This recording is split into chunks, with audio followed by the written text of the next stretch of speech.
It's a very difficult job. மனிதர்கள் அமைதிதான் சொந்த இயல்பு. ஆனால் சொந்த இயல்பை விட்டுவிட்டு எப்போதும் மனிதர்கள் அலைபாய்ந்து கொண்டே இருப்பார்கள். இது ஒரு ஆச்சரியம். அந்த மனிதனை சொந்த இயல்புக்கு திருப்புவதற்கு முயற்சி முதலாக மேற்கொண்டவர் பகவான் புத்தர். இந்த நாட்டில் புத்தருடைய முயற்சிகளும் புத்தருடைய ஞானமும் மிக வேகமாக பரவின. 8 தலைமுறை வரையில் பரவியது. போதி தர்மர் வரையில் அது பிரம்மாண்டமான வளர்ச்சியை அடைந்தது. ஆனால் புத்த மதத்தில் சில சிக்கல்கள் ஏற்பட்ட போது ஒரு சிறிய கலாச்சார வீழ்ச்சியாக அந்த மதத்தின் போக்கும் புத்த குருமார்களுடைய இயல்பும் இந்தியாவிலே ஒரு பெரிய சோதனையை சந்தித்தன. அந்த காலகட்டத்தில் ஆதிசங்கரர் புறப்பட்டு புத்தரிடமிருந்த நல்ல சில பழக்கங்களை, நல்ல சில அறிவுரைகளை எடுத்துக்கொண்டு மீண்டும் வைதீக மதத்தை நிலைநாட்டுவதற்குரிய முயற்சியை மேற்கொண்டு மாபெரும் பக்தி இயக்கத்தை இந்தியாவில் பரப்பினார் ஸ்ரீ ஆதிசங்கரர். இந்த பக்தியினால் கடவுள் சௌரியம் அடைந்தாரே ஒழிய, என் வார்த்தைக்கு மன்னிக்க வேண்டும், பக்தியினால் கடவுள் சௌரியம் அடைந்தார், பூசாரி பணக்காரனானான், மக்கள் முட்டாள்களாகவே மாறிவிட்டார்கள்.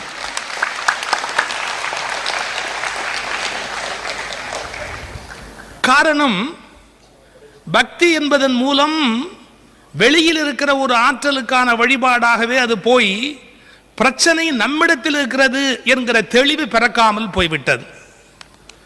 ஒரு முல்லா நசுருத்தீன் கதை ஒன்று சொல்வார்கள். அவர் ஏதோ ஒன்றை தேடிக்கொண்டிருக்கிறார். நசுருதீன் தேடுகிற போது கேட்கிறார்கள், முல்லா என்ன தேடுகிறீர் என்று கேட்கிறார்கள். நான் சாவியை தொலைத்து விட்டேன், அதை தேடிக்கொண்டிருக்கிறேன் என்றார். இந்த சாவியை எங்கே தொலைத்தீர்கள் என்று கேட்டபோது வீட்டுக்கு உள்ளே தொலைத்தேன் என்றார். முட்டாள்தனமாக இருக்கிறதே, உள்ளே தொலைத்து விட்டீர்கள், வெளியிலே வந்து தேடிக்கொண்டிருக்கிறீர்களே என்று கேட்டபோது, வெளியில் தானே வெளிச்சம் இருக்கிறது, வீட்டுக்குள்ளே வெளிச்சம் இல்லையே, வெளிச்சமான இடத்தில் தேடினால் தான் கிடைக்கும் என்று சொன்னார்கள், அதனால் நான் இங்கே தேடிக்கொண்டிருக்கிறேன் என்றார். தொலைத்த இடம் வீடாக இருக்கிற போது வெளியில் போய் தேடுகிறவன் எவ்வளவு பெரிய முட்டாளோ, பிரச்சனைக்கு காரணமாக நாம் இருக்கிற போது தீர்வை வெளியில் போய் தேடுகிறவனும் முட்டாளாக மட்டுமே இந்த உலகத்தில் இருக்க முடியும். நம்முடைய பிரச்சனை என்ன? நம்முடைய பிரச்சனைக்கு மூல காரணம் என்ன? நம்முடைய பதிவுகள் என்ன? இவற்றிலிருந்து நாம் எப்படி வெளியில் வருவது என்பதை பற்றி நாம் புரிந்து கொள்ள வேண்டிய கட்டாயத்தில் இருக்கிறோம். புத்தருக்கு பிறகு மாஸ்டர்ஸ் வராமல் இல்லை, வந்து கொண்டே இருந்தார்கள். இந்த உலகம் மீண்டும் மீண்டும் தட்டி எழுப்பப்பட்டது. அதன் காரணமாகத்தான் வள்ளலார் தோன்றினார். அதன் காரணமாகத்தான் அருட்தந்தை வேதாத்ரி மகரிஷி தோன்றினார். இன்னும் பல்வேறு ஞானிகள் நீ உனக்குள்ளேயே தேட வேண்டும் அப்பா, எங்கோ தொலைத்து விட்டு எங்கோ தேடிக்கொண்டிருக்கிறாயே என்று நமக்கு நினைவூட்டுவதற்கு வந்தார்கள். தியானம் என்பதுதான் எல்லா பிரச்சனைகளுக்குமான தீர்வு என்பது விஞ்ஞான பூர்வமான உண்மை. இப்போது நீங்கள் தியானத்தில் இருந்தீர்கள், நான் உள்ளே வருகிற போது பார்த்தேன், நீங்கள் தியானத்தில் இருந்தீர்கள். அதற்காக வெளியில் இருக்கிற நம்முடைய தமிழ்நாட்டு மக்கள் எல்லாம் தியானத்தில் இல்லை என்று நினைக்காதீர்கள். இப்போதும் அவர்கள் தியானத்தில் இருக்கிறார்கள். ஆனால் அந்த தியானத்துக்கு பெயர் மத்தியானம். மத்தியானம் தவிர எத்தியானமும் அவர்கள் அறிந்தது இல்லை. அந்த மத்தியானத்தை தாண்டி நீங்கள் வேறு வகையான ஞானமான தியானத்திலே உங்களை கொண்டு செலுத்துகிறீர்கள். புத்தர்களுடைய சிந்தனை போக்கின்படி எதுவும் செய்தல் அல்ல தியானம் என்பது, ஏதும் செய்யாதிருத்தல். இந்த மனிதனால் ஏதாவது செய்து கொண்டே இருக்க முடியும், ஏதும் செய்யாமல் அரை வினாடி இருக்க முடியாது. நீங்கள் ஏதும் செய்யாதிருக்கிற போதுதான் உங்களை சாட்சி மாத்திரமாக பார்க்க தொடங்குகிறீர்கள். நாம் ஏதோ ஒரு பிரச்சனையில் சிக்கிய மனிதனாகவே இருக்க விரும்புகிறோமே ஒழிய, இதற்கு மூல காரணமான அந்த எண்ணம் எங்கு இருக்கிறது என்று நம்மை நாம் பார்ப்பதற்குரிய தைரியம் நமக்கு இல்லாமல் போய்விட்டது. பால்ஷம் என்ற ஒரு மாஸ்டர், உலகத்தின் தலை சிறந்த மாஸ்டரிலே ஒருவர் பால்ஷம். அவரை பற்றி ஒரு சம்பவம் எழுதுகிறார்கள். அவர் தினம்தோறும் நடந்து ஆற்றங்கரைக்கு போவார். இரவு 10 மணிக்கு மேல் நடந்து ஆற்றங்கரையிலே போய் 12-12:30 மணி வரையிலே உட்கார்ந்திருந்து விட்டு திரும்பி வருவார். ஒரு பணக்காரருடைய வீடு வழியாக போவதால் அந்த வீட்டு வாசலில் இருந்த காவல்காரன் தினந்தோறும் அவரை கவனித்தார். இவர் தினந்தோறும் போகிறார், தினந்தோறும் வருகிறார், தினந்தோறும் போகிறார், இவர் என்ன செய்கிறார் என்று பார்க்க வேண்டும் என்று ஆற்றங்கரைக்கு வந்தான். அவர் ஒன்றும் செய்யவில்லை, பேசாமல் உட்கார்ந்திருந்தார். ஒரு 12 மணிக்கு புறப்பட்டு விட்டார். இந்த காவல்காரன் ஒரு நாள் மிகுந்த ஆவலோடு கேட்டார், ஐயா, நாள்தோறும் நீங்கள் ஆற்றங்கரைக்கு வருகிறீர்கள், எதுவும் செய்வதில்லை, எதற்காக வருகிறீர்கள், என்ன செய்கிறீர்கள்? பால்ஷன் திருப்பி கேட்டார், நீ யார்? இந்த கேள்வி என்னை கேட்கிறாயே, நீ யார்? நான் காவல்காரர்.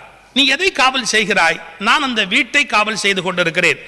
உடனே பால்ஷம் சொன்னார், நானும் காவல்காரன், நான் என்னையே காவல் செய்து கொண்டிருக்கிறேன். இந்த உலகத்தில் சொத்துக்களை காப்பாற்றலாம், பிறரை காப்பாற்றலாம், எதை வேண்டுமானாலும் காப்பாற்றலாம். ஆனால் நம்மை நாம் காப்பாற்றிக் கொள்வதுதான் சிரமமான ஒரு காரியம். அதை நாள்தோறும் செய்வதற்கு தான் நான் ஈடுபட்டுக் கொண்டிருக்கிறேன். நான் செய்பவனாக இல்லை. இந்த வார்த்தை ரொம்ப அழகான வார்த்தை. நான் செய்பவனாக இல்லை, நான் செய்வதை கவனிக்கிறவனாக மாறுகிற முயற்சியில் நான் வெற்றி பெறுகிறேன். இந்த உலகத்தில் பலரும் செய்பவர்களாக இருக்கிறார்கள், ஆனால் செய்வதை கவனிப்பவர்களாக தங்களை மாற்றிக்கொள்ள மறுக்கிறார்கள். நான் ஏன் இப்படி நடந்து கொண்டேன், நான் ஏன் இப்படி நடக்கிறேன், எனக்கு ஏன் இது நேருகிறது என்று, இதற்கெல்லாம் மூல காரணம் என்னில் இருக்கிற ஒரு பதிவு அல்லது என்னில் இருக்கிற பிறவி தொடங்கி ஏற்பட்டிருக்கிற ஒரு வகையான குணம்.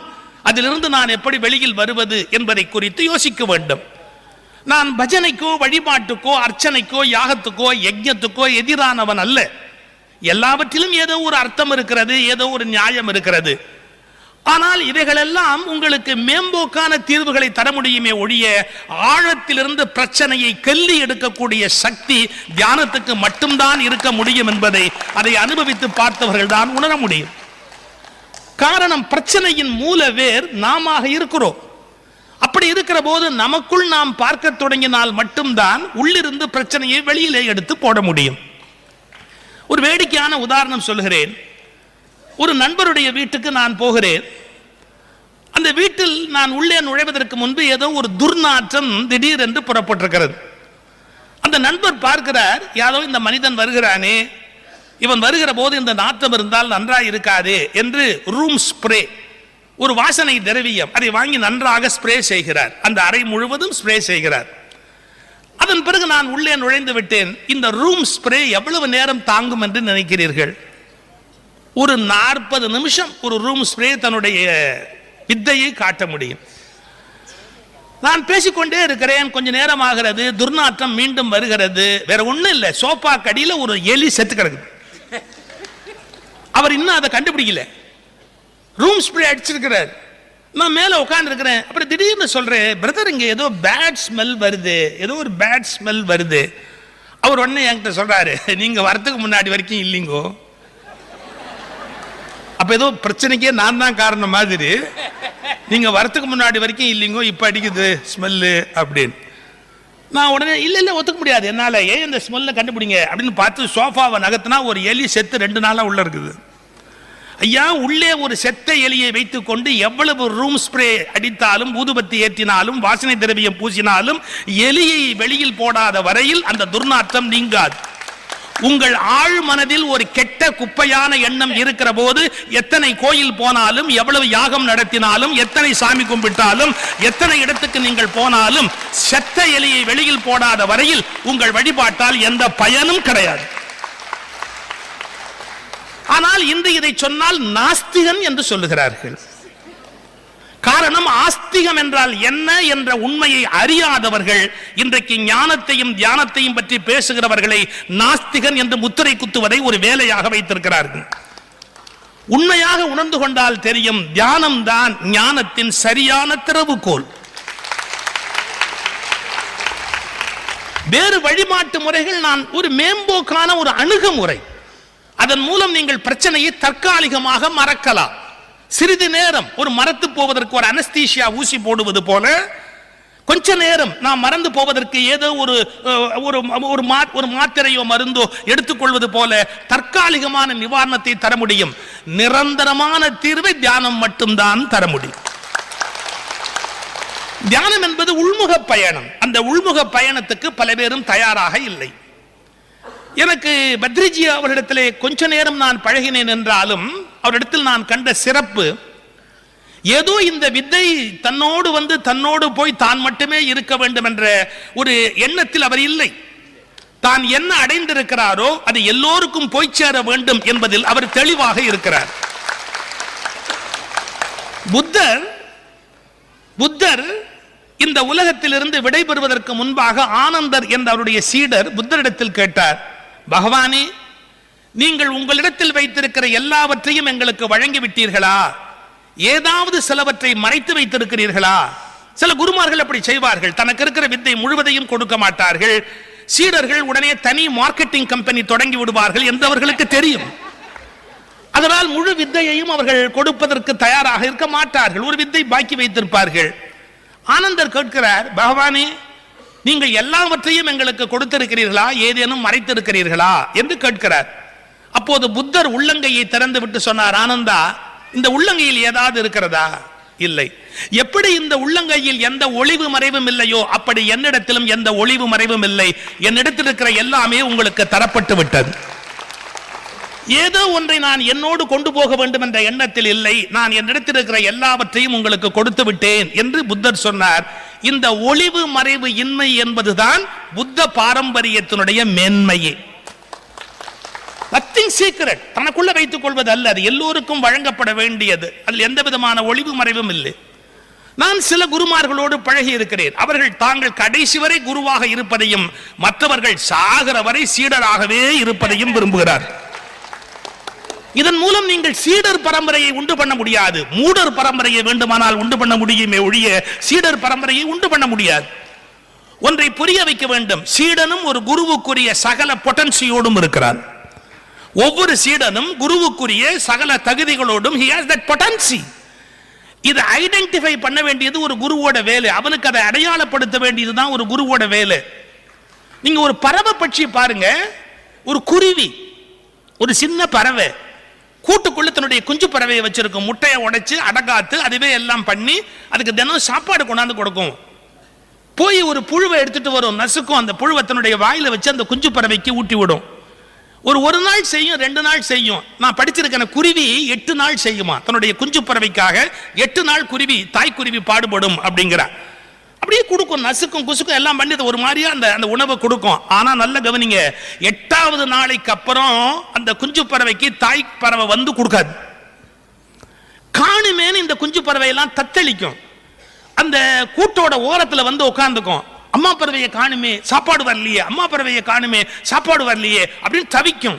இந்த தாய் பறவை வந்து ஒன்னு காரியம் பண்ணும், வந்து இந்த குஞ்சு பறவையை ஒரு தள்ளு தள்ளிட்டு போயிடும். தள்ளுன உடனே குஞ்சு பறவைக்கு முதல்ல என்ன பயம் வரும், செத்தும், ஐயோ நம்மால ஒன்றும் பண்ண முடியாது அப்படின்னு மேலே அந்த கீழே விழும்போது ரெக்கையை ஒரு அழுத்தும். அப்பதான் குஞ்சு பறவை கண்டுபிடிக்கும் நமக்கும் பறப்பதற்கு ரெக்கை இருக்கிறது என்ற தெளிவு குஞ்சு பறவைக்கு அப்பதான் ஊட்டப்படும். நான் மீண்டும் சொல்லுகிறேன், கடைசி வரை குஞ்சு பறவைக்கு இறை கொடுத்து கொண்டிருக்கிற குருவி போல் கடைசி வரை சீடர்களுக்கு புத்தி சொல்லிக் கொண்டே இருக்கிற ஒரு குரு ஆபத்தானவர். உனக்கும் பறப்பதற்கு இறக்கை இருக்கிறது என்பதை நினைவூட்டுகிற தாய்க்குருவியின் வேலைதான் ஒரு உண்மையான குருவினுடைய வேலை. உனக்கும் பறப்பதற்கு இறகு இருக்கிறது, you have that potency, உனக்குள்ளே அந்த திறமை இருக்கு அப்படிங்கறத நினைவூட்டுவது ஒரு நல்ல குருவினுடைய வேலை. அதனால்தான் எல்லோரையுமே அவர் எப்படி அட்ரஸ் பண்றார், மாஸ்டர்ஸ். எல்லோருக்குள்ளும் அந்த குருத்துவம், அந்த தகுதி தோன்ற வேண்டும் என்பதை பற்றி தெளிவாக பேசுகிறார்கள், தெளிவாக சொல்லுகிறார். அவர்களுடைய இந்த சிறிய புத்தகத்தை நான் மிக ஆழ்ந்து படித்தேன். அவருடைய ஒரு பேச்சை பதிவு செய்திருக்கிறார்கள். என் சொந்த சகோதரருக்கு சொரியாசிஸ் இருக்கிற போது கூட நான் அதை சரி செய்ய முடியாது. அவருக்காக நான் தியானம் செய்ய முடியாது. அவருக்கு அந்த நோயிலிருந்து அவரை நான் காப்பாற்ற முடியாது.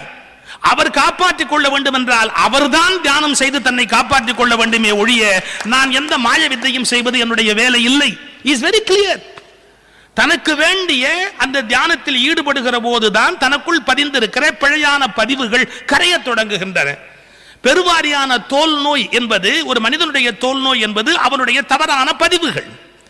அந்த தோல் நோய் நீங்க வேண்டும் என்று சொன்னால் தியானத்தின் மூலமாக மீண்டும் நம்முடைய அந்த உள்ளுக்குள்ளே போகிற ஆக்சிஜன் லெவல், அது அணுக்களில் பதிந்திருக்கிற பலவிதமான பிழையான பதிவுகளை நீக்குதல், இதன் மூலமாக நம் தோலிலே ஏற்படக்கூடிய ஆரோக்கியம் என்பது விலை மதிப்பிட முடியாதது. இது நாம் செய்துதான் அடைய முடியுமே ஒழிய நமக்காக யாரோ ஒருவர் வெளியில் இருந்து இந்த காரியத்தை செய்ய முடியாது. நான் மாயவித்தை செய்வேன், அதை செய்வேன், இதை செய்வேன் என்றெல்லாம் அவர் பேசவில்லை. உனக்கு வேண்டிய காரியத்தை நான் சொல்லிக் கொடுப்பேன், அதோடு உன் மூச்சை கவனி என்பேன், அதோடு நீ போ, அதன் பிறகு உன்னை நீ பார்த்துக் கொள் என்று நான் அனுப்பிவிடுவேன். அவர்கள் தான் அதற்கான காரியத்தை செய்ய வேண்டும். ஒரு அருமையான விஷயம். ஆச்சாரியா வினோபா பாவே இடத்திலே ஒருவர் போனார். வினோபாவிடத்திலே ஒரு வேடிக்கையான செய்தியை சொன்னார். ராமகிருஷ்ணர் விவேகானந்தரை தொட்டாராம், அவர் ஞானியாகி விட்டாராம். விவேகானந்தர் தலையில் வைத்தாராம், வைத்ததால் விவேகானந்தர் பெரிய ஞானியாகி விட்டாராம். இன்றைக்கு மிகப்பெரிய ஞானியாக நீங்கள் தான் இருக்கிறீர்கள், எனவே வினோபாஜி என் தலையில் கை வைத்து என்னை விவேகானந்தராக ஆக்குங்கள் அப்படின்னு. வினோபா சிரிச்சுக்கிட்டே சொன்னார், பாரு, இப்போ ஒந்தல்ல நான் கை வச்சு விவேகானந்தராக்கி வெளியே விட்டேன்னு வச்சுக்க, வேற எவனாவது மறுபடியும் ஒந்தல்ல கை வச்சா நீயாவே ஆயிருவ.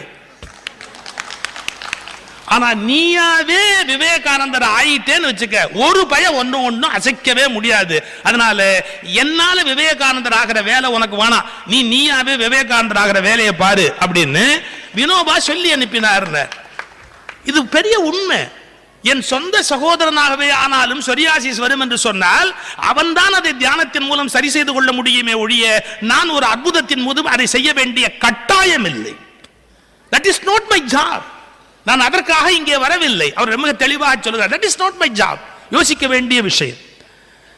ஏன்னா நமக்கான ஒரு ஆத்ம தேடலையும் நமக்கான ஒரு பணியை கூட நாம் செய்வதற்கு தயாராக இல்லை என்றால் சாதகம், அந்த சாதனை, அந்த சாதனை செய்கிற இயல்பு நமக்கு இல்லை என்று சொன்னால் எப்படி நம்மாலே அந்த காரியத்தை வெற்றிகரமாக செய்து முடிக்க முடியும்?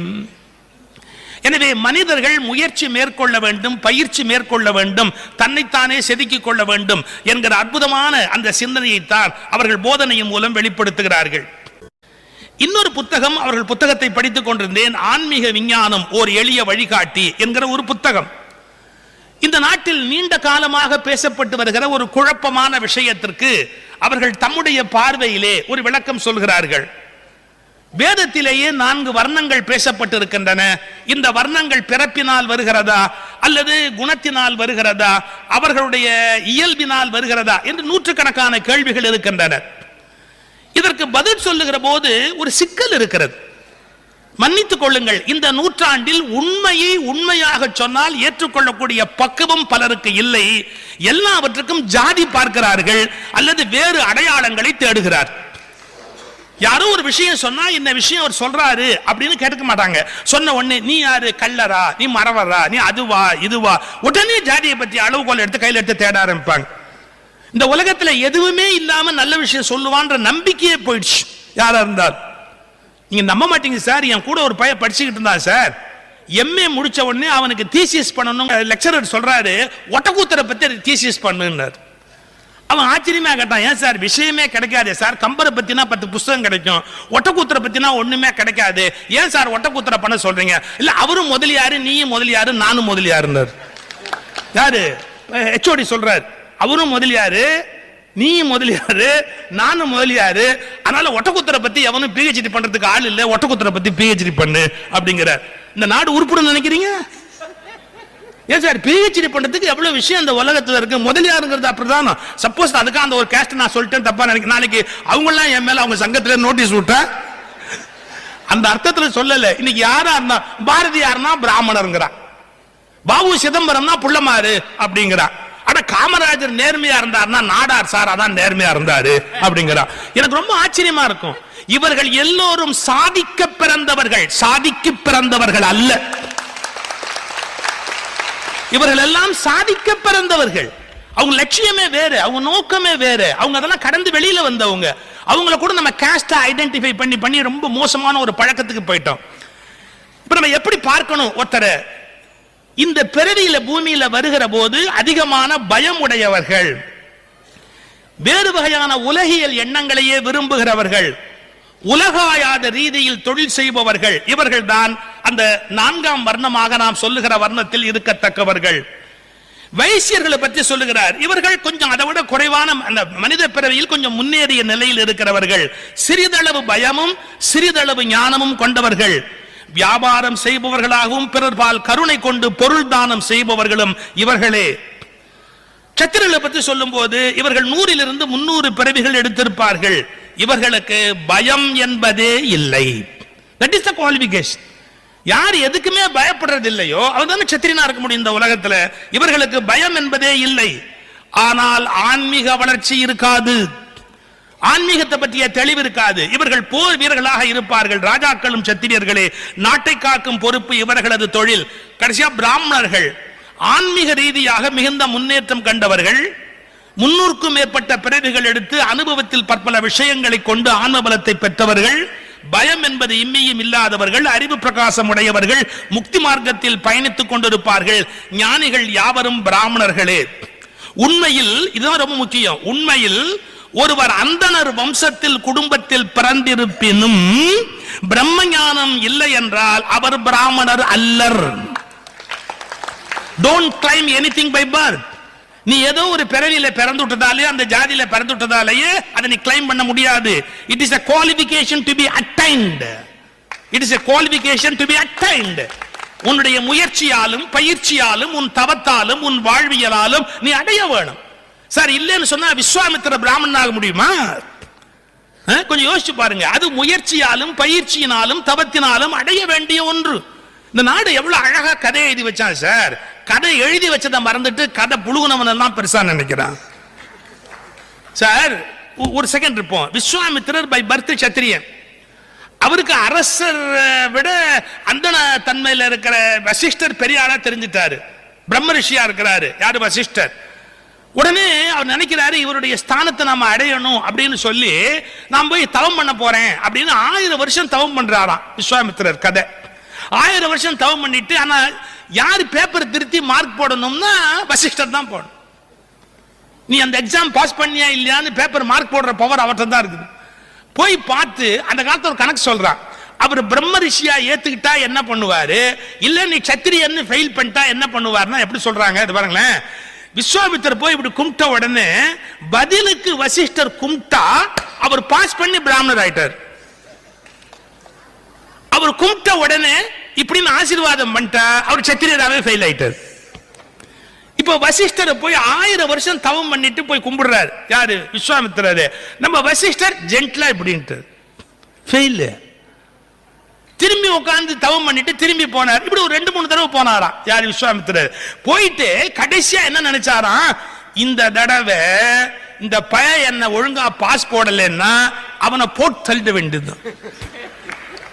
இன்னும் இவனே எனக்கு மார்க் போட்டுக்கிட்டே இருக்கிறது, இவனை எதை நான் உயிரோட விட்டு வைக்கணும், இவன் இருந்தா தானே எனக்கு மார்க் போடு, நான் பிரம்ம ரிஷியா இல்லைன்னு சொல்ல போறான், அதனால நான் போய் கும்பிடுவேன், பதிலுக்கு இந்த ஆள் மட்டும் கும்பிடலன்னா அப்பவே போட்டு தள்ளிட வேண்டியது. யாரு? விஸ்வாமித்திரர் டிசைட் பண்ணிட்டார். போறாரு சார். போய் இது பாருங்க, வசிஷ்டரை பார்த்து இப்படி கும்பிட்டாரு. அவர் எப்பேற்பட்ட ஆளு? வழக்கம் போல கையெடுத்தார். பதிலுக்கு கும்பிடல, வழக்கம் போல கையெடுத்தார். அந்த ஒரு செகண்ட் விஸ்வாமித்திரர் யோசிச்சாராம், என்ன இவன் என்ன அங்கீகாரம் பண்ணித்தான் நான் ஒரு தகுதி வாங்கணுமா? அப்படி ஒரு தகுதி இல்லைன்னா என்ன இந்த உலகத்து நஷ்டமா போதா? என்னமோ சரி விட்டுட்டு போய் இருந்தா என்ன இல்லாட்டி என்ன அப்படின்னு ஜென்ட்லா திரும்பினாராம். உடனே வசிஷ்டர் ஒரு நிமிஷம் அப்படின்னு திரும்ப சொல்லி கும்பிட்டாராம். ஏன்? இதை எதிர்பாராமல் இருப்பதுதான் ஒரு பிராமணனுடைய தகுதி. எது? ரெகக்னைசேஷன். என்ன நீ ரெகக்னைஸ் பண்ணு அப்படிங்கிற எதிர்பார்ப்பு இருந்தா நீ பிராமணனா இருக்க முடியாது. எவனும் ரெகக்னைஸ் பண்ணுங்கிற அவசியம் இல்லைங்கிற ஸ்டேஜ்ல இருந்தா மட்டும்தான் நீ ஆக முடியும். இது வரைக்கும் எவ்ரி டைம் நீ வருவ, என்ன வந்து ரெகக்னைஸ் பண்ணு ரெகக்னைஸ் பண்ணு ரெகக்னைஸ் பண்ணுன்னு கேட்ப. என் ரெகக்னைசேஷன் அவசியம் இல்லைன்னு கண்டுபிடிச்ச பத்தியா? அதுதான் உண்மையான ஞானமே. இதெல்லாம் எப்படிப்பட்ட கதைகள் இந்த நாட்டில் எப்படி எழுதி வச்சிருக்கிறான். அப்ப தகுதியின் மூலம் தான் ஒருவர் அடைய முடியும். அப்ப யோசிச்சு பாருங்க, விஸ்வாமித்திரர் பை பர்த் சத்திரியன், but he was able to identify himself as a Brahmin. எப்படி முடிஞ்சது? அவனுடைய தகுதியின் மூலம் தன்னை வளர்த்துக் கொள்ள முடியும். இந்த தகுதியின் உண்மையில் ஒருவர் அந்தணர் வம்சத்தில் குடும்பத்தில் பிறந்திருப்பினும் பிரம்மஞானம் இல்லை என்றால் அவர் பிராமணர் அல்ல. மாறாக சூத்திர குலத்தில் பிறந்திருக்கும் ஒருவருக்கு பிரம்மஞானம் ஏற்பட்டு விட்டால் அவரே நிஜ பிராமணர். மற்றவர்களை சன்மார்க்க நெறியில் ஈடுபட செய்வது இவர்கள் தொழில். We need this clarity at this juncture. இந்த காலகட்டத்தில் இது மிகுதியாக தேவைப்படுகிற ஒரு தெளிவு. யாரும் பிறப்பின் மூலம் உயர்வு தாழ்வு பெறுவது இல்லை, வாழ்வின் மூலம்தான் உயர்வு தாழ்வு நிர்ணயிக்கப்படுகிறது என்பதை புரிந்து கொள்ள வேண்டிய காலகட்டம் இந்த காலகட்டம். ஆக எப்படி வாழ்ந்தால் வாழ்வதன் மூலம் உயர்வை அடைய முடியும் என்கிற பேர் உண்மையை நமக்கு விளக்கி சொல்லுகிற ஒன்று. சரி, தியானம்ங்கிறது என்ன பண்றோம், எதனால அது உள்ளுக்குள்ள ஒரு பெரிய மாற்றத்தை ஏற்படுத்துது? Sir, most of the people தங்களுடைய வாழ்க்கையில் நீங்க பாத்தீங்கன்னா வித்அவுட் அவேர்னஸ் தே லிவ். என்ன அவேர்னஸ் இல்லாமே வாழ்றாங்க? அவங்களுடைய பேச்சு, அவங்களுடைய நடவடிக்கை, அவங்க உணவு சாப்பிடுற முறை, அவங்க மத்தவங்க கிட்ட பிஹேவ் பண்ற முறை, எதவனா நீங்க எடுத்து பாருங்க, வித்அவுட் அவேர்னஸ் தே பிஹேவ். நான் உங்களுக்கு புரியணுங்கிறதுக்காக ஒரு எக்ஸாம்பிள் சொல்றேன். மை இன்டென்ஷன் யாரையும் கோட் பண்றது இல்லை. ஒரு சினிமா இன்டர்வியூல, ஒரு டிவி இன்டர்வியூல தனுஷ், ஆக்டர் தனுஷ் இருக்கார்ல, அவர் கோவப்பட்டுட்டார். மைக்கை தூக்கி போட்டு அப்படி கீழே போட்டார், வேகமா தூக்கி அப்படி கீழே போட்டார். அவர் ஒரு இரிட்டேட்டிங் கொஸ்டின் கேட்டாங்க. சார், இரிட்டேட்டிங்கா கொஸ்டின் கேட்கறதுக்காக மீடியாவே நடத்துறான். உங்க வாயை புடுங்கி, உங்க வயிற்ற புடுங்கி, உங்ககிட்ட இருந்து ஒரு வார்த்தை வந்தாதான் அவன் டிஆர்பி ரேட்டிங் மேல போகும். ஒரு இன்டர்வியூல அவர் என்ன பண்ணிட்டாரு, கோவத்துல அப்படி தூக்கி மைக் புடிங்கி போட்டார். சார், மனுஷன் தான் கோவம் வரதானே சார் செய்யும். ஒரு யாரோ போய் செல்ஃபி எடுக்கிறேன்னு சிவகுமார் எடுத்து கூட போட்டோ, அந்த போனை பிடிச்சி தூக்கி அந்த போட்டார். நமக்கு என்ன பண்ண, அந்த கோவத்துல நீங்க என்ன நினைப்பீங்க, இவங்கெல்லாம் ஏன் அப்படி நடந்துக்கிட்டாங்க? நீங்க சிவகுமாராவும் தனுஷாவும் இருந்தாதான் அவஸ்தை என்னன்னு உங்களுக்கு தெரியும். முந்தானத்து சார் ஒரு 10 பேர் வந்து செல்ஃபி எடுத்தான் சார். ஒரு விழாவில் 10 பேர் வந்து செல்ஃபி எடுத்தான். 10ஆவதா வந்தவன் செல்ஃபி எடுத்துட்டு கேட்டான், சார் நீங்க யார் சார்? இதை விட அவமான உலகத்தில் இருக்க முடியுமா அவங்க சொல்லுங்க? நான் கேட்டேன், நான் யாருன்னே தெரியல, அப்புறம் ஏன் செல்ஃபி எடுத்தேன்? இல்ல மத்தவெல்லாம் எடுத்தான், ஒருவேளை நீங்களும் பெரிய ஆளா இருந்தா என்ன பண்றதுன்னு தான் நான் எடுத்தேன். இப்ப எதுக்கு கேட்கறேன், வச்சுக்கணுமா டிலீட் பண்ணுமாங்கிறதுக்காக கேட்கறேங்க. நம்ம இதை விட எப்படி அவமானப்படுத்த முடியும்? வச்சுக்கணுமா டிலீட் பண்ணுமான்னு கேட்கறேன் சார். அப்படி நம்ம பொறுத்துக்கணும். பொது வாழ்வில் இருக்கும்போது எல்லாம் தவிர்க்க முடியாது, ரொம்ப இரிட்டேட் பண்ணுவாங்க, சகிச்சுக்கணும். ஒரு கோவத்தில் அப்படி நடந்துட்டார் சார். ஆனா 3 நாள் 4 நாள் கழிச்சு திரும்ப ஒரு இன்டர்வியூல உட்காரும் போது அவர் சொன்ன வார்த்தை என்ன தெரியுங்களா? தனுஷ் சொல்றாரு, அன்னைக்கு நான் ஏன் அப்படி நடந்துக்கிட்டேன்னே தெரியல, நான் இதையே வேற மாதிரி சாஃப்டா ஹேண்டில் பண்ணிருக்கலாம், நான் ஏன் இப்படி நடந்துகிட்டேனே எனக்கு தெரியல, யூசுவலா நான் அப்படி நடந்துக்கிற ஆள் இல்ல, அன்னைக்கு நான் ஏன் அப்படி நடந்துகிட்டேனே தெரியலங்கிறார். மன்னிச்சுக்கோங்க, என்னுடைய இன்டென்ஷன் தனுஷை பத்தி பேசுறது இல்ல. நாம நம்ம லைஃப்ல நாம இப்படி நடந்திருக்க வேண்டாம்னு ஒரு சந்தர்ப்பம் நினைச்சது இல்லையா? நாம இந்த வார்த்தை சொல்லி இருக்க வேண்டாம் அப்படின்னு நினைச்சது இல்லையா? இந்த சிச்சுவேஷனை இப்படி ஹேண்டில் பண்ணாம வேற மாதிரி ஹேண்டில் பண்ணிட்டு இருக்கலாம் அப்படின்னு நம்ம யோசிச்சது இல்லையா? எப்ப அது மாதிரி யோசிச்சாலும் நமக்கு அவேர்னஸ் அப்ப இல்லைன்றது அர்த்தம். அவேர்னஸ் இல்லைங்கிறதுக்கான அளவுகோல் என்னன்னா, அப்ப நமக்கு அவேர்னஸ் இல்லைன்னு அர்த்தம். இப்ப யோசிச்சு பாருங்களேன், தனுஷ கேட்கிறார், இரிட்டேட்டிங்கா ஒரு क्वेश्चन கேட்கிறார், எப்படி ஹேண்டில் பண்ணலாம்? மைக்க கைட்டி தூக்கி போட்டு கோவப்பட்டு போலாம். இன்னொரு மெத்தட் இருக்கு, நெக்ஸ்ட் क्वेश्चन. நெக்ஸ்ட் क्वेश्चन என்ன? ஏய், கேட்கறதுக்கு உனக்கு எவ்வளவு உரிமை இருக்கோ பதில் சொல்லாம இருக்கிறதுக்கு எனக்கு உரிமை இருக்குப்பா, அதை எஸ்டாப்லிஷ் பண்ணலாம். Next question. So I am not interested in answering this question. I have every right. Next question. போயிட்டே இருக்கலாமே. கேட்கறாங்க எத்தனை விஐபி அப்படி இன்டர்வியூல கேள்வி கேட்கும் போது அப்படி எரிச்சல் அடையாம வாட் நெக்ஸ்ட் क्वेश्चन கேட்பாங்களா? அதுதான் அவேர்னஸ். இல்லன்னா என்ன தெரியுங்களா, உங்க சப்கான்ஷியஸ் மைண்ட் உங்களை ரூல் பண்ணதுன்னு அர்த்தம். கான்ஷியஸ் மைண்டோட பிஹேவியர் நமக்கு இல்லைன்னு அர்த்தம். கான்ஷியஸ் மைண்ட் படி இது தப்பு, நம்ம அப்படி நடந்து கொள்ளக்கூடாது, எரிச்சப்படக்கூடாது, கோவப்படக்கூடாது, அந்த வார்த்தையை சொல்லக்கூடாது, அவங்க உண்டாகிற மாதிரி பேசக்கூடாது அப்படிங்கிற ஒரு அவேர்னஸ் இருந்திருந்தா நம்ம என்ன பண்ணுவோம், அவங்கள காயப்படுத்தாம போயிடுவோம். இது இன்னைக்கு இல்லைன்ற நாட்டில் 90% இல்லை. அதுக்கு என்ன காரணம்னு நான் வரேன் சார். பிளைட்ல ரொம்ப தூரம் போனவங்களுக்கு தெரியும், பைலட் எப்பவுமே டிரைவ் பண்ணிட்டு இருக்க மாட்டாங்க. மேல விமானத்தை ஓட்டுற பைலட் இருக்காரு பாருங்க, ஒரு இப்ப இங்க இருந்து அமெரிக்கால 18 hours, கல்ஃப் கண்ட்ரீஸ்ல இருந்து 12.5 மணி நேரம் 14 மணி நேரம் ஃப்ளை பண்ணணும். நீங்க 14 மணி நேரமும் பைலட் வந்து கார் ஸ்டீரிங் பிடிச்சி ஓட்டுற மாதிரி விமானத்தை ஓட்டிக்கிட்டு இருக்க மாட்டாங்க. அவங்களுக்கு தெரியும் சேஃப் செக்மெண்ட்னு ஒன்று வரும், அது வந்த உடனே என்ன பண்ணுவாங்க, ஆட்டோல போட்டுருவாங்க. ஆட்டோல போட்டு அது பாட்டுக்கு ஃப்ளை பண்ணிக்கிட்டே இருக்கும், ரிலாக்ஸ்டா அவங்க உட்காந்துருப்பாங்க. பைலட் எந்த விதமான டென்ஷனும் இல்லாம ரிலாக்ஸ்டா இருப்பாங்க. அது பாட்டுக்கு ஆட்டோ போகும். எங்கேயாவது ஒரு ஏர் பாக்கெட் இருக்கு, இல்ல டர்புலன்ட் வெதர் வருது அப்படின்னா ரேடார் காட்டும். ரேடார் காட்டின உடனே டக்குன்னு அவேர்னஸ்க்கு வருவாங்க, அதை எப்படி ஹேண்டில் பண்ணணும் அப்படின்னு. எல்லாரும் பெல்ட் போடுங்க அப்படின்னு அனௌன்ஸ்மெண்ட்டை கொடுத்துட்டு அவங்க எப்படி ஹேண்டில் பண்ணணும்னு ஹேண்டில் பண்ணுவாங்க. நான் இது எதுக்கு தெரியுமா சொல்றேன், எந்நேரமும் அவங்க ஓட்டுறது இல்ல, ஆட்டோ அப்படின்னு ஒண்ணுல போட்டு விட்டுட்டு அதுவா ஓட அலோவ் பண்ணிட்டு சிக்கல் வரும்போது அவங்க என்டர் பண்றாங்க பாருங்க.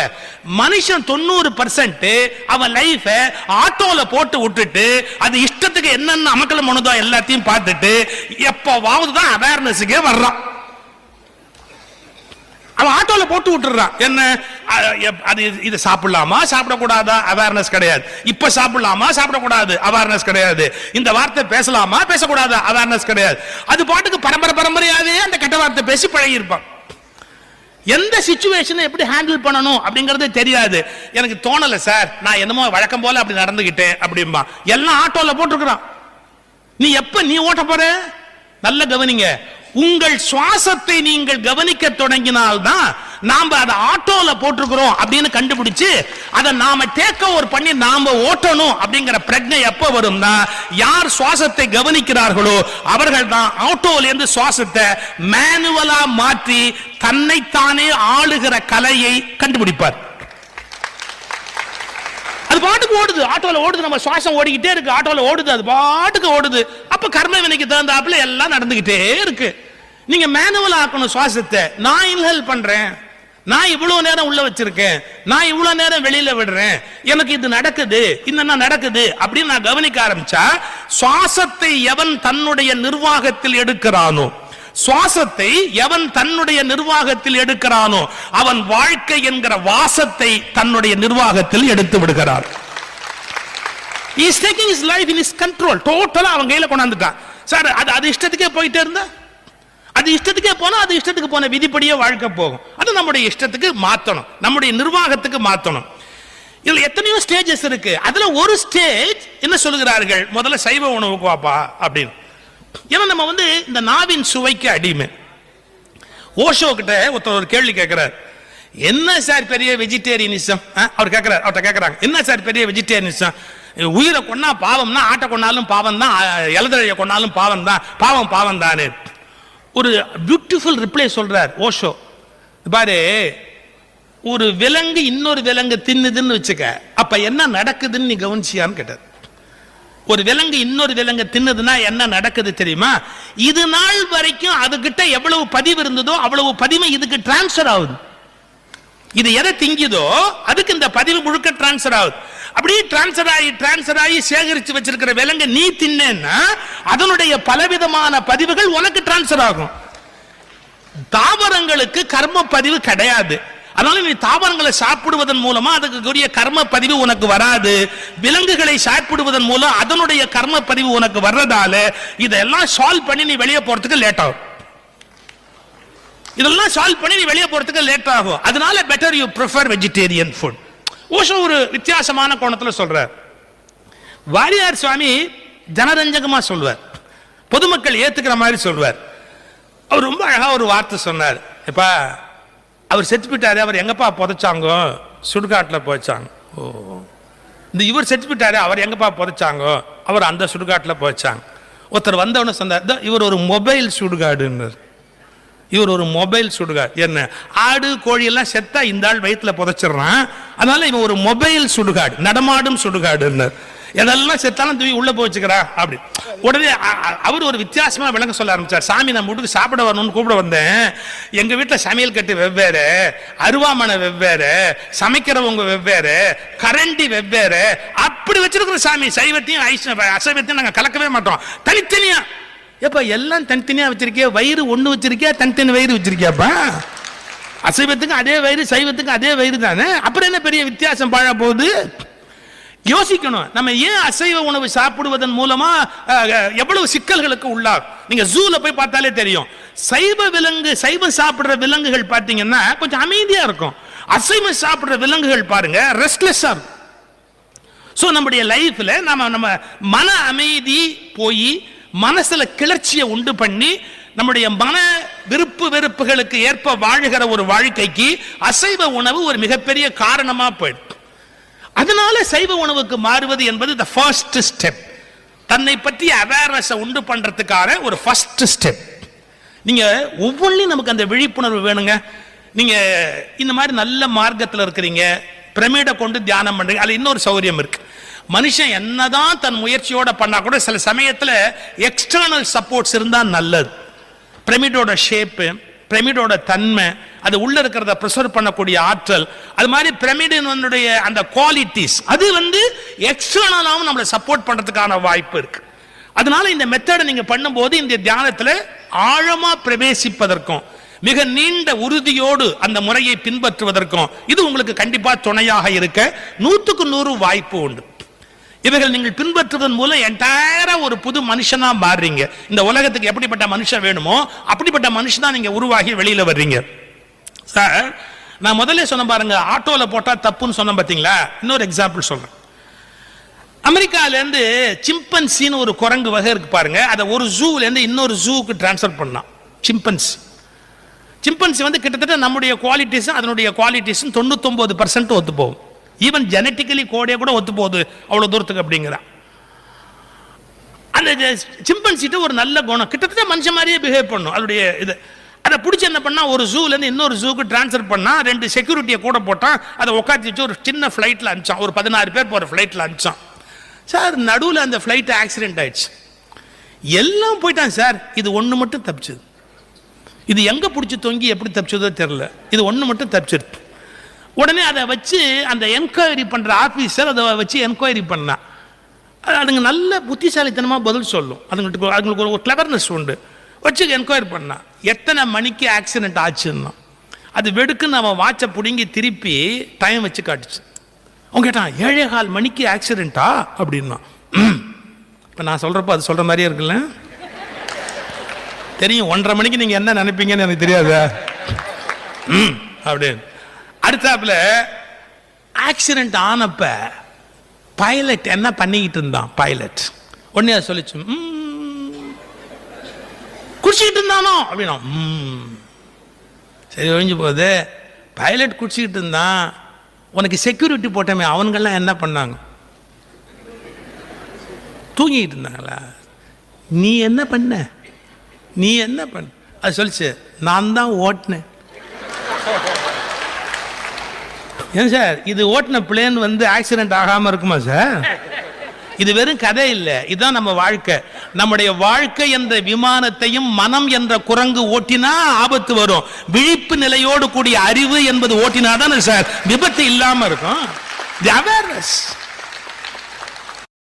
வித்தவுட் அவேர்னஸ் தான் எல்லா சிக்கலுக்கும் காரணமுமே. நான் இந்த ஜாதி அல்ல, ஒரு எல்லைக்கு மேல் நான் இந்த மதமும் அல்ல, ஏன் நான் இந்த உடம்பே அல்ல ஞானத்துக்கு மேல போறேன். அப்ப அதை நீங்க போய் ஆகணும்னு சொன்னா அவேர்னஸ் இல்லாம முடியுமா? அது பல பேர் பேசுறான் சார், பேசும்போதே கூட அவேர்னஸ் இல்லாம பேசுறான் சார். வாரியார் சொல்வாரு, எப்பா உங்க ஊர்ல யாரோ செத்து போயிட்டு தான் செய்தி வந்தது, அது நீயா உங்க அண்ணன் தான். இதை விட முட்டாள்தனமா கேள்வி கேட்க முடியுமா? நீயா உங்க அண்ணன் தான். அதுக்கு அவன் ஒரு வேர்ட் சொன்னான், எனக்கு தெரியல, அண்ணனை கேட்டு சொல்றேன். நம்ம பேசுறமே, நம்ம பேசுற பேச்சுல ஏதாவது விழிப்பு இருக்கா? இல்ல. இப்ப நான் ஒரே ஒரு விஷயம் சொல்லி முடிச்சிடறேன், எனக்குன்னு கொடுத்த நேரம் முடியுது. நாம எதனால துன்பப்படுறோம், எதனால கஷ்டப்படுறோம், எதனால நம்ம வலிவடைந்து மேல போறதா இருந்தா என்ன பண்ணணும்? நம் ஜீவ சக்தியை வலுப்படுத்திக் கொள்வதன் மூலம் நாம் மிகப்பெரிய நன்மை அடைகிறோம். இதுக்கு என்னென்ன குவாலிட்டிஸ் நமக்கு தேவை? பியூட்டிஃபுல்லா பத்ரிஜி அவர்கள் சொல்கிறார்கள், எவரை பற்றியும் எந்த வகையான ஒரு தீர்ப்பையும் ஒருபோதும் அளிக்கக்கூடாது. அவன் கெட்டவன், அவன் திருட்டு பையன், அவன் அயோக்கியன், இவனை நம்பலாம், அவனை நம்ப கூடாது. That is not our job. That is not our job. நீங்க எப்படி வேணா எடுத்துங்க. நான் சொல்றேன், நான் சொல்ற வார்த்தை நீதிமன்றங்களுக்கு எதிரான விமர்சனம் அல்ல. நீதிபதிகளால் கூட முழு உண்மையை கண்டுபிடிக்க முடியாது. நீதிபதிகளால் கூட முழு உண்மைகளை கண்டுபிடிக்க முடியாது. தரப்பட்ட தகவல்களுக்கு ஏற்பத்தான் தீர்ப்பை தர முடியுமே ஒழிய முழு உண்மைகளை சொல்லக்கூடிய ஆற்றல் இந்த உலகத்தில் இறைநிலை தவிர வேறு எதற்குமே அந்த சக்தி கிடையாது. Don't mistake me. நான் ஏன் இதை சொல்றேன்னா, என்னுடைய கருத்து அகைன்ஸ்ட் நீதிமன்றங்கள் கிடையாது. ஏன்னா மனுஷங்க தானே சார், அவங்க தரப்பட்ட தகவலை வச்சுதானே they have to come to a conclusion. நான் லா படிச்சவன், நான் ஒரு கேஸ் சொல்லட்டுமா? ஒரு கேஸ் போச்சு சார். ஒரு இன்ஸ்பெக்டர் ஒரு பெண்ணு தன்னோட கணவனை பத்தி கம்ப்ளைண்ட் கொடுத்தா. எப்படி தெரியுங்களா?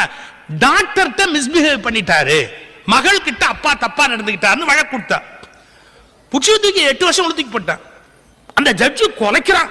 எப்படி கொலைக்கிறான்? என்ன மனுஷனா இவன், பொண்ணு கிட்ட தப்பா நடந்துட்டான் அப்படிலாம் போட்டு திட்டி இருக்கான் எல்லாம். ஆனா ஹைகோர்ட்ல அக்யூட் ஆயிடுச்சு சார். மேல ஹைகோர்ட்டுக்கு போகும்போது அக்யூட் ஆயிடுச்சு. அதுக்கப்புறமா கேஸை ப்ரொசீட் பண்ணி மேல போனாங்க. அப்ப என்ன பண்றாரு, அங்க இருக்கிறவரு இந்த ஜட்ஜை பார்த்து குறைக்கிறார். இதுதான் மனுஷன், அவன் எவ்வளவு தப்பா நடந்திருக்கான், அவனை எப்படி அக்யூட் பண்ணலாம், ஒழுங்கான சட்டம் தெரியலையா, ஆச்சு போச்சுன்னு அவர் கத்துறார். இந்த காலகட்டத்தில் இந்த மாதிரி பாதிக்கப்பட்டதா சொன்ன பொண்ணு கல்யாணம் ஆகி மாப்பிள்ளை வீட்டில் இருக்கா. அவன் ஒரு அபிடவிட் ஃபைல் பண்ணா அந்த கோர்ட்ல போய் என்ன சொன்னா தெரியுங்களா, இப்படி ஒரு சம்பவம் நடக்கவே இல்லை, என் தகப்பன் உத்தமன், மிகச்சிறந்த நீதிமான் என் தகப்பன், என் தாய் ஒழுக்கமற்றவள், அவளுக்கும் காவல்துறையில் இருக்கிற அதிகாரிக்கும் இருக்கிற கள்ள தொடர்பு காரணமாக என் தகப்பன் இடையூறாக இருக்கிறார் என்பதற்காக, என் தகப்பனை ஜெயிலில் வைப்பதற்காக அவர்கள் சதிவேலை செய்து என் தகப்பனார் மீது இந்த வழக்கை கொடுத்தார்கள். நான் அப்ப மைனர், என்னால ஒண்ணும் பண்ண முடியல. யோசிச்சு பாருங்க, 2 கோர்ட்ல உறுதியாச்சு, ஆனா அவங்க அப்பன் நல்லவன். கடைசியா அந்த பொண்ணு கொண்டு போய் அஃபிடவிட் ஃபைல் பண்ணதுக்கு அப்புறம் தான் அவரை ரிலீஸ் பண்ணவே முடிஞ்சது. நான் எதுக்கு சொல்றேன், இந்த உலகத்தில் இறையாற்றலை தவிர வேறு யாராலும் முழுமையான உண்மைகளை கண்டறிந்து தீர்ப்பு சொல்ல முடியாது. எனவே நீங்கள் பிறருக்கு தீர்ப்பு சொல்லாதீர்கள், இன்னொருவர் மீது தீர்ப்பு நீங்கள் வாசிக்காதீர்கள். அவன் திருடன், அவன் நல்லவன், இல்ல அவன் மோசமானவன், அவன் கெடுத்துடுவான், இந்த மாதிரி நம்ம சொல்லக்கூடாது. எவ்வளவு பியூட்டி, நம்ம ஜீவ சக்தி வேஸ்டா போதும். நமக்குள்ளே கலந்து எழுது பாருங்க, அந்த உயிர் ஆற்றல். நம் ஜீவ சக்தியை வலுப்படுத்திக் கொள்ள வேண்டும். எவரை பற்றியும் எந்த வகையான ஒரு தீர்ப்பையும் ஒருபோதும் அளிக்க கூடாது. எந்த விஷயத்திலும் மற்றவர்களுக்கு தீர்ப்பளிக்கும் அதிகாரம் நமக்கு இல்லை. ஜீசஸோட லைஃப்ல வரும், ஒரு பெண் குற்றம் உள்ளவள் கல்லெறிந்து கொல்ல வேணும் அப்படின்னு சொல்லுவாங்க. அப்போ ஒரே ஒரு பதில் சொல்வார் அவரு, உங்களில் எவன் பாவமே செய்யாதவனோ அவன் முதல் கல்லெறியட்டும் அப்படின்னார். யாரு பாவமே செய்யலையோ அவன் முதல் கல்லெறியட்டும். யாருமே கல்லெறியில. அங்க ரொம்ப அருமையான வாசம், அங்கிருந்த வயதானவர்கள் உட்பட விலகி போனார்கள். எல்லாம் அங்க இடத்த காலிப்பட்டு போயிட்டாங்க. உடனே அந்த பொண்ணு சொல்றா, போதகரே நான் பாவம் செய்தவள், நீர் என்னை தண்டிக்கலாம் அப்படின்னு. இயேசு இந்த வார்த்தை சொல்லல, ஆனா இந்த கருத்து சொல்றார். என்ன, உனக்கும் கடவுளுக்கும் இடையில் நான் ஏன் தீர்ப்பளிக்க வேண்டும், நீ போ. ஏன் தெரியுங்களா, இந்த உலகத்துல அந்த மூல பரம்பொருள் தான் தீர்ப்பு சொல்ல முடியும், வேற யாருமே தீர்ப்பு சொல்லக்கூடாது, சொல்வதற்கான தகுதி நமக்கு கிடையாது. இந்த அழகான அப்படி சொல்றது மூலமா என்ன நடக்கும் அப்படின்னு கேட்டா, நம்ம ஜீவ சக்தி விரயமா போயிடும். இப்போ நான் ஒரு செக் கொடுக்கறேன், என் செக் பாஸ் ஆகணும்னா சார் என் பேங்க் பேலன்ஸ் போயிடும் இல்ல. நான் ஒரு 50,000 rupees ஒருத்தருக்கு செக் கொடுத்தா என் பேங்க் பேலன்ஸ் போயிடும் இல்ல. நீங்க யாரை பத்தி ஒரு தீர்ப்பு சொன்னாலும் உங்க பேங்க் பேலன்ஸ் காலி ஆயிடும் அப்படிங்கிற பயத்தோட செக் கொடுங்க. யாரை பத்தி திட்டதா இருந்தாலும் உங்க பேங்க் பேலன்ஸ் காலி ஆயிடும். எவரை பற்றியும் எந்த வகையான ஒரு தீர்ப்பையும் ஒருபோதும் அளிக்க கூடாது. எந்த விஷயத்திலும் மற்றவர்களுக்கு தீர்ப்பளிக்கும் அதிகாரம் நமக்கு இல்லை. அதே போல் நம்மை பற்றி தீர்மானிக்கும் அதிகாரமும் வேறு எவருக்கும் இல்லை. இது ஒரு கிளாரிட்டி இருக்கு. நம்மளை பத்தி 10 பேர் 10 விஷயமா சொல்லுவாங்க. ஒரு 2 மாசத்துக்கு முன்னாடி என்ன நாஸ்திக, வேற மதத்துக்கு போயிட்டான், நான் போனா என்னென்ன உண்டோ எல்லாம் போட்டான் வாட்ஸ்அப்ல, அதுல இதுல. ஏதாவது உண்மை? ஒண்ணுமே இல்லை. அவன் பாட்டுக்கு போட்டான். இப்ப அப்படிலாம் போட்டானே நான் வருத்தப்பட முடியுமா இந்த உலகத்துல? அவன் உழைப்பு நடக்கணும்னா அப்படித்தான் போடணும். நாம் அதை பத்தி கோவப்படவோ வருத்தப்படவோ நமக்கு உரிமை இல்லை. நம்மை பற்றி தீர்மானிக்கும் அதிகாரம் எவருக்கும் இல்லை. நம்மை பற்றி எவருக்கும் எந்த விளக்கமும் அளிக்க தேவையில்லை. எனக்கு ரொம்ப பிடிச்ச வார்த்தை, அவர் சொல்றார், இதை போய் எல்லாத்தையும் ஜஸ்ட் நான் ரொம்ப நல்லவன், நான் ரொம்ப நல்லவன், ஐயோ ஏன் இப்படி நினைக்கிறீங்க, இதெல்லாம் வனாத வேலை. நீங்கள் யாருக்கும் போய் எந்த விளக்கமும் அளிக்க வேண்டிய அவசியம் இல்லை. உங்க மனசாட்சிக்கு நீங்க நல்லவங்களா, நல்லவங்க, அதை போய் இன்னொருத்த போய் எக்ஸ்பிளைன் பண்ணி புரிய வச்சு இதெல்லாம் நமக்கு வேண்டாதவர். சார், இது ஒரு வெஸ்டர்ன் ஸ்டோரி. ஒரு சூப்பர் மார்க்கெட் க்ளோஸ் பண்ற போது ஒரு நாய் ஒரு பேஸ்கெட் தூக்கிட்டு போச்சு. அந்த கடைக்காரர் ஆச்சரியப்பட்டாரு, அதுல ஸ்லிப் இருக்குது என்னென்ன வாங்கணும் அப்படின்னு. சில பெண்களுக்கே நல்ல குணம், காலம்பரை என்ன வேணுமோ அதை மிட் நைட்ல தான் சொல்லுவாங்க. இது நாயில எழுதி விட்டுருக்காங்க, இது என்ன வாங்கணும், பால் பாக்கெட்டு, காபி தூள், என்னமோ. அந்த கடைக்காரர் பார்த்தாரு, டக்கு டக்கு டக்குன்னு எல்லாத்தையும் எடுத்து போட்டாரு. அந்த பேக் அப்படி திருப்பிச்சு, அது ரூபா இருந்தது, அதை எடுத்து சேஞ்ச் எடுத்து போட்டாரு, வாழை ஆட்டுச்சு, தேங்க்ஸ் சொல்லுதான். இந்த நாய் வெளியே வந்தோடனே கடைக்காரர் பார்த்தாரு, இவ்வளவு பிரில்லியண்டா இருக்கு இந்த நாய், இது யார் வீட்டு நாயின்னு பார்க்கணும். கதவை மூடிட்டு அந்த நாயோட அவரும் வந்தார். சார், பஸ் நம்பர் பார்த்து ஏறிச்சு. எல்லாம் நிஜமானு கேட்காதீங்க, கதை தானே சார். கதை சொல்லும் போது இன்னும் கொஞ்சம் பர்ஃபெக்டா சொல்லணும்ல. நம்பர் பார்த்து ஏறிச்சு பஸ்ஸில். இவரு பின்னாடியா இருந்தார். கண்டக்டர் டிக்கெட் வாங்குச்சு. அப்புறம் டிரைவர் கிட்ட போய் நின்று இறங்க வேண்டிய இடத்துல வாலாட்டுச்சு. ஸ்டாப்பான் வாலாட்டு. அவர் நிறுத்தின உடனே அவருக்கு ஒரு தேங்க்ஸ் சொல்லிட்டு மெதுவா இருந்து இவரு ஒன்று அந்த நாய்க்கு பின்னாடி இறங்குறார். இந்த கடைக்கார் சிக்னல் பார்த்து கிராஸ் பண்ணிச்சு. இப்போதெல்லாம் எந்த நாய்களும் சிக்னலை மதிப்பதில்லை. சிக்னல் பார்த்து கிராஸ் பண்ணிச்சு. கரெக்டா கிராஸ் பண்ணி அந்த வீட்டுக்கு போய் பாருங்க, ராத்திரி 9:30 மணி காலிங் பெல் அடிச்சு. காலிங் பெல் அடிச்சோம். அந்த வீட்டுக்காரன் கதவை திறந்து அந்த நாய்கிட்டேருந்து பேஸ்கெட்டை பிடுங்கிட்டு மட்டேல்னு மண்டையில் அடிச்சான் சார். இந்த கடைக்காரன் நொந்து போய், என்னங்க என்னங்க எதுக்குங்க இவனை நல்ல நாயை போட்டு அடிக்கிறீங்க, சொன்னபடி என்ன அழகாக காரியம் பண்ணு. அந்த வீட்டுக்காரன் சொன்னான், சார் மோசமான நாய், எத்தனையோ தடவை சொல்லியிருக்கிறேன், போகும்போதே சாவியை எடுத்துட்டு போய் திறந்துட்டு வந்து படு, தூங்கும் போது தொந்தரவு பண்ணாதேன்னு சொல்லியிருக்கிறேன். இந்த அறிவு கட்ட நாய் காலிங் பெல்லை கண்ட நேரத்துலையும் அடித்து கழுத்தா இருக்குதேன்னு. நான் கோவத்தில் சொல்லலை, நீங்கள் இந்த உலகத்துக்கு எவ்வளோ செஞ்சாலும் நம்மளை நாயின்னு சொல்கிறதுக்கு ஒருத்தன் ரெடியாக இருப்பான். இந்த நாய்க்கு என்ன சொன்னாலும் புரியாது. நம்ம அதெல்லாம் வருத்தப்படவே கூடாது. அது உலகத்தில் பிறர் நமக்கு நம்மளை பற்றி சொல்கிற வார்த்தையை பொருட்படுத்தவே கூடாது. எனக்கு அதில் எந்த பிடிக்கும், இப்படிலாம் அட்வைஸ் பண்ணுவாங்க எவ்வளோ பேர். பட் எக்ஸ்பிளனேஷன், குருஜியினுடைய எக்ஸ்பிளனேஷன் என்னன்னு கேட்டால், அதன் மூலம் உன் ஜீவ சக்தி விரயமாகிறது. ஏன்னா நீ கவலைப்படுற, அதுக்கு எக்ஸ்பிளனேஷன் சொல்லிட்டு உட்காந்துருக்க, நான் நல்லவன் தான், என்ன நம்புங்க என்ன நம்புங்க, தேவையில்லை. நீ தான் உனக்கு நல்லவன் தானே, உன் மனசுல கண்டுபிடிச்சிட்டல்ல, ஏன் மற்றவங்களுக்கு போய் விளக்கம் சொல்லிக்கிட்டே இருக்கிற? நம்மை பற்றி எவ்வித விளக்கமும் அளிக்க தேவையில்லை. நம் சொந்த விஷயங்களை பற்றியும் எவருக்கும் எவ்வித விளக்கமும் அளிக்க தேவையில்லை. மற்றவர்களை தீர்மானிப்பது, மற்றவர்களுக்கு விளக்கம் அளிப்பது என்பது நம் ஜீவசக்தியை பெருமளவில் குறைய செய்யும். நம் ஜீவசக்தியை நாம் தான் பாதுகாத்துக் கொள்ள வேண்டும். நம் ஜீவசக்தியை நிறைவாக வளரச் செய்வது என்பது தியான பயிற்சியில் தான் உள்ளது. அதை விட அந்த வார்த்தைகள் ரொம்ப கவித்துவமான வார்த்தை. நம் வாழ்க்கை என்பது நமக்கு நாமே பரிமாறிக்கொள்ளும் உணவு. நம் வாழ்க்கை என்பது நமக்கு நாமே பரிமாறிக்கொள்ளும் உணவு. நாம் உண்ணும் உணவை நாமே சமைக்க வேண்டும். நாம் சமைத்த சமையலை நமக்கு நாமே பரிமாறிக்கொள்ள வேண்டும். அவரவர்களுடைய வாழ்க்கை வழி அவரவர்களுடையது. அவரவருக்கு அவரவர்தான் உதவ வேண்டும். அவரவருக்கு அவரவர்தான் உதவ வேண்டும். லைஃபை பற்றிய ஒரு பியூட்டிஃபுல்லான விளக்கம் இது. தியானத்தின் மூலம் ஞானம் அடைந்தவர்கள் தான் இந்த உண்மையை புரிந்து கொள்ள முடியும், இந்த உண்மையை விளங்கிக் கொள்ள முடியும். எனக்கு மிக்க மகிழ்ச்சி. மனிதர்களை கடவுளின் பெயரை சொல்லி, மனிதர்களை கடவுளின் பெயரை சொல்லி மீண்டும் மீண்டும் அடிமைகளாகவே வைத்திராமல், மனிதர்களுக்கு தியானத்தையும் ஞானத்தையும் சொல்லி மனிதராய் மலர்த்தி, அவருக்குள் இருக்கும் இறைநிலையை மலர்த்தி மனிதரை கடவுளாக்கும் அவர்களுடைய பிறந்த நாள், அர்த்தமுள்ள நாள். நன்றி, வணக்கம்.